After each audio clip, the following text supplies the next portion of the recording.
Hello there, and welcome to the tour of the Bobcat HoverTruck, the 4th vehicle in my Armoured Fighting Hover Vehicles series. My name is Wimperman, and I am the Chief Designer, Chief Builder, Chief Architect, and Chief Dumbass of the Bobcat HoverTruck Update project. Now, before I take you through the updated Bobcat, first I'm going to show you the original vehicle. So here is the original over here. Apart from the flares should be red, it's a bug because this was built before the game was released. And for whatever reason, ships saved before the game was released have their flares and lights colours lost for some reason. But here it is.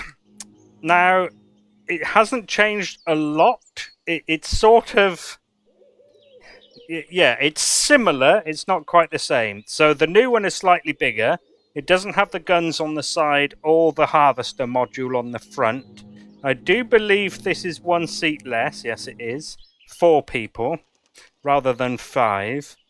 But there you go. That's what it used to look like. Now, as I said, it was built before the game was released, so there was no such thing as shields. There was no such thing as CPU. There was also no such thing as weights and volumes, so no container extensions either.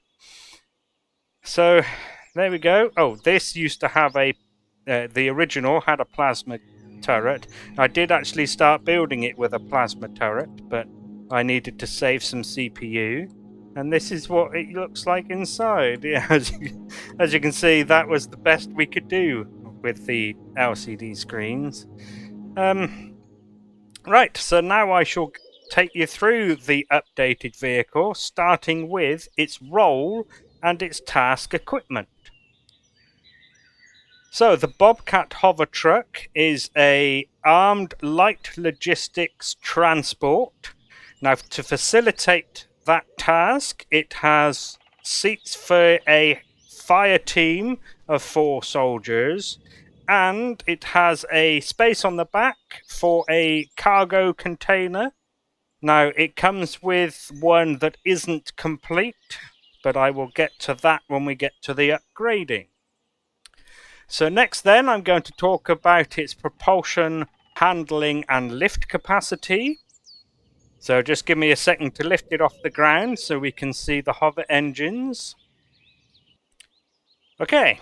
So its forward propulsion then is provided by 4 medium tier 2 thrusters, and then it has 2 medium tier 2s and 2 medium tier 1s. Shush. In all other directions. It has no RCSs, so its agility is provided solely by the thrusters. Now, its hover engines, it comes with some on by default and others are set to max lift. So by default, it has 2 on each corner on the front, small ones, and 2 large ones on the back, 1 on each corner. The astute among you will also see there are no jump boosters. Now, the max lift function will turn the other 4 small hover engines on. Its handling, its mobility is such... apparently it's... Okay, I saw the zeros there. I got a bit confused. Right. So, its maneuverability. It has a forward acceleration of 20 meters per second squared. It then has 17 meters per second squared acceleration in the other 3 directions. For agility, its yaw is 26 degrees per second, its pitch is 8 degrees per second, and its roll is 18 degrees per second. Now, as for its lift capacity, it will... Actually, I've written it on this little sign. It will lift 81.5 tons in 4G. Shush already. And the vehicle itself weighs 37.3, so you get around about 45 tons, give or take-ish. Yeah, give or take-ish. That was completely the wrong button. Now, let's give it a quick test drive and you can see how it actually handles. This is with pilot mode off. As with most of my vehicles, she is a bit sluggish. But that's usually because the function they have doesn't really require it. So this is sort of, I mean, for on the ground, but a medium range hauler, I would say. Yes, so not terrible, but not great. Let's go park up next to the old one again. Hopefully find some flat ground. Rightio, so that's the end of that segment. Let's move on to the next one then, which is its power, fuel, and air. Now for power, it has two small generators, and I will show you where those are now. Oh. Right. Underneath we have some shutters and a window, and as you can see, the small generators are in there. The very astute among you will also notice the core is there too. Now, I did put the shootables in the same place for a reason. So, other than the weapons, there is nothing else on this vehicle that hostile weaponry can target. So I thought it would be best to put the things they can target in the front. Now, granted, if they die, the vehicle dies, but I thought it was best to have everything together so that you don't lose the expensive components like the turrets and the CPU extenders and all of that stuff, and certainly whatever you're carrying in the cargo container. Right, so the fuel then, there are 8 large fuel tanks, and they are in the back there. Now, we will cover this more in a bit when I get to the upgrading, but they are all here. Oh, and you can access them through these shutters on the back of the vehicle. I couldn't remember if I'd shut the front ones. So, for air... For air, seriously, it has 4 O2 tanks, which are either side of the passenger seats in the back and 2 behind the center one. There is 1 ventilator there and 2 O2 stations. Oh, and, oh, seriously, like I normally do to prove it is airtight, there are the blue shapes.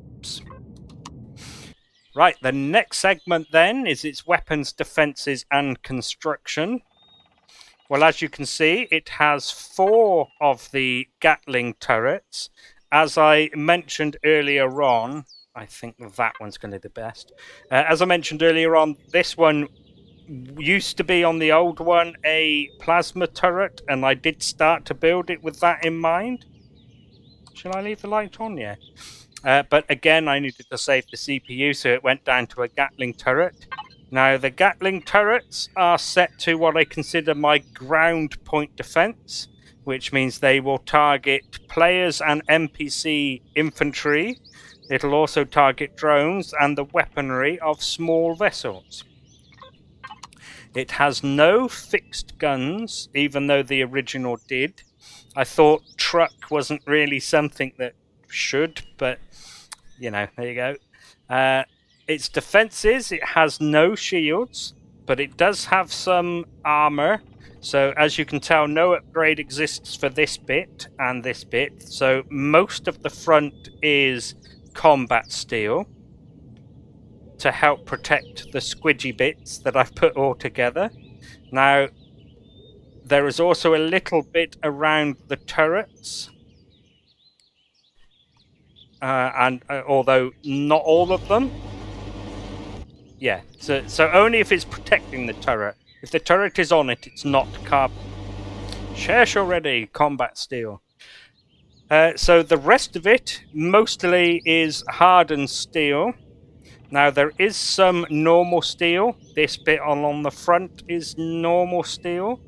The bit around the hover engines is also steel. And then you get bits like this and above the door. And there is also a small amount of carbon composite, that's the word. There's not much, but it's little bits like this that don't really protect anything. Right, so that's the end of that segment. The next segment then is its resource gathering, production, and storage. As usual, this is going to be a quick segment because it has no resource gathering. Like the other AFHVs, I've taken the harvester module. Why did I turn that off? Silly boy. I took the harvester module off the front because I thought having every military vehicle with a harvester module then negates the need to have a harvesting vehicle, which I didn't want to do. And they're definitely big enough to just knock down trees, although they will take damage at the front, obviously. And there was me saying it was going to be a quick segment. Production, it has no constructors. Storage. So it comes stock with a 7,500 SU cargo container on the back in the underslung cargo carrying space. It also has a 2,000 ammo container in the roof. It has a 375 cargo container here, just for some odds and sods. 2 large and 2 small cargo boxes. An armor locker. Shush! That's getting on my tits. Actually, it's best if I move out of the sensor field. There we go. That's off now. And 2 mini fridges. Okay, that moves us on to the next segment then, which is its interior layout and any remaining devices. So we have ramps, as you can probably tell, are connected to a motion sensor. The matching one on the other side is a mirror image. So the doors are manual, but the ramps are on the motion sensor. When you walk in, you've got the O2 stations behind and the rear of the vehicle, either side of the rear passenger seats. And you can, in fact, walk all the way through. Oh. Am I going to be able to get out of God mode in here? Yes. So, I forgot to mention, you can walk out the door, and I forgot to mention during the construction segment that I've put some blocks around the door. Now, I've done that with some of the other AFHVs. The idea being I'm hoping the game will consider that to be in front of the door, and therefore any incoming shots that would hit the door, I'm hoping will hit those blocks. But unlike the other ones, I didn't do the L shape and then you would need to duck to get out the door. Even though there isn't much difference between that and the width of this block, it's still enough to make you need to duck for some reason, so you don't need to with this. Any remaining devices then? So detector is there, as you can clearly see. The projector for this heads-up display is over there in front of the front passenger seat. I obviously haven't included a keyboard with this one. There is a light switch, which won't work at the moment because I've turned the signals off, but that just turns on that light and that light. The Wi-Fi is there in the back, and that's behind the T2 CPU extender. You also get a decent view in here of where the fuel tanks are. Is that it? Oh, docking pads on the bottom. I think that's everything. Oh, there is also some lights that light up this cargo container job that are controlled by that motion sensor, just to give you a bit of light in the dark. Well, I don't need to explain what lights are for, surely. I don't know why I am. Okay, so I think that's all of the remaining devices. Yeah, Wi-Fi detector, yeah. Okay, so the next segment then is its shortcuts and signals. Now, like most of my vehicles, although I do forget to mention this in the tour, the device groups are custom. They aren't auto-grouped, so do please be careful when you're adding extra stuff. Because some of the signals actually rely on my custom grouping. So, the first device group shortcut is its propulsion, etc. That will of course turn on all of the thrusters and what I was calling the default hover engines earlier on. The next one down is the max lift, which will turn on the middle ones on the front and the small ones on the back. Now, on the little LCD display, as I said earlier on, it does give you a little hint as to what you can carry in 4G with max lift on. The next one down is headlights. I'm sure you can guess what that does. One there and one there. The next one down is ventilators. Now, in case this is the first tour of mine you have seen, if you turn off the oxygen and look at the power left, it doesn't change. Because although it sucks in all of the O2, it doesn't turn off the ventilator. So I give you a switch to turn off the ventilator, which, as you can see over here, will save you a bit of power. So if you're in a breathable atmosphere of a planet, you can turn that off and save some power. Right, onto the custom signals then. As usual, the top one is power save. Turning the power save on will turn off the light control and ramp control motion sensors. It'll also turn off this switch here. It'll turn off all of the passenger seats and the LCD projector there. It'll also turn off the Wi-Fi, unless I forgot to do it. I didn't. I'm pretty sure that that's it. Normally I would turn off one of the generators, but I've left both of them to stay on, because when you come to upgrade it, you can decide which ones need to stay on and which ones go off. Okay, so that's the end of that segment, and as I mentioned the upgrading, it leads us nicely on to its CPU and upgrading. So, the CPU, it is just over, wrong one, there we go, so 12,209 out of 12,000.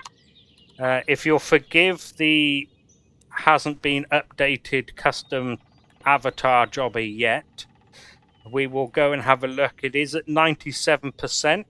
Yeah, so ignore that. Ignore that, it will be done.